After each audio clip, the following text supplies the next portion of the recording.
Collage സത്യം പറഞ്ഞാൽ എൻ്റെ സ്വപ്നത്തിൽ പോലും ഇല്ലാഞ്ഞൊരു കാര്യമാണ്. അത് സത്യം പറഞ്ഞാൽ ഹസ്ബൻഡും 2 ഫ്രണ്ട്സും കൂടെ ചേർന്ന് നടത്താനിരുന്നിരുന്നൊരു സംരംഭമാണ് അത്. അപ്പോഴും ഞാനതിൽ ഒന്നുമല്ല, സൈലന്റ് ആണ് ഞാൻ. കാരണം ഹസ്ബൻഡ് തുടങ്ങുന്ന ബിസിനസ് എനിക്ക് അതിൻ്റെ ആവശ്യമില്ലല്ലോ. അത് അവർ multi brand store concept Kakkanad അവർ കൊണ്ടുവരാനുള്ള പ്ലാനിലാണ് അവരെല്ലാം വർക്കൗട്ട് ചെയ്തത്. അങ്ങനെ ഈ പ്ലാൻ വർക്കൗട്ട് ചെയ്തപ്പോൾ അതിൻ്റെ അത് 2 പാർട്ട്നേഴ്സ്, അതിൽ ഒരാൾ ഓസ്ട്രേലിയയിലേക്ക് പോകാനുള്ള വിസ റെഡിയായി, അയാൾ എസ്കേപ്പ് ആയി. രണ്ടാമത്തെ ആള് എന്തോ ഫ്ലാറ്റ് വാങ്ങാനുള്ള എന്തോ ഫിനാൻഷ്യൽ ഇഷ്യൂസ് കാരണം അയാളും പോയി.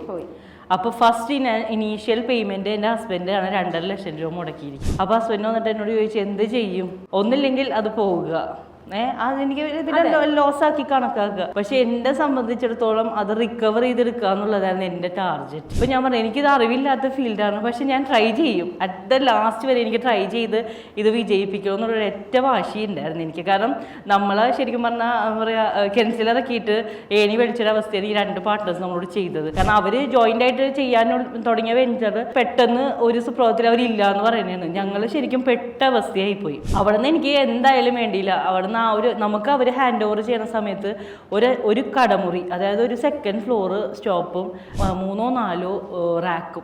ഞങ്ങൾ ശരിക്കും പറഞ്ഞാൽ സഹിച്ചൊരു ഹാർഡ്ഷിപ്സ് ഇന്നും എനിക്ക് ഓർക്കുമ്പോൾ ഞാൻ ഇങ്ങനെ ആയെന്ന് ഞാൻ ചില സമയത്ത് ചിന്തിക്കും. കാരണം ഞാൻ പറഞ്ഞില്ലേ, ഞാൻ വീട്ടിലൊതുങ്ങിയ ഒരു വീട്ടമ്മയാണ്. എന്നിലെ ആ ഒരു ബേണിംഗ് ഫയർ നമ്മൾ വന്നത് ഈ കൊളാഷ് കൊണ്ടുവന്നത് തന്നെയാണ്.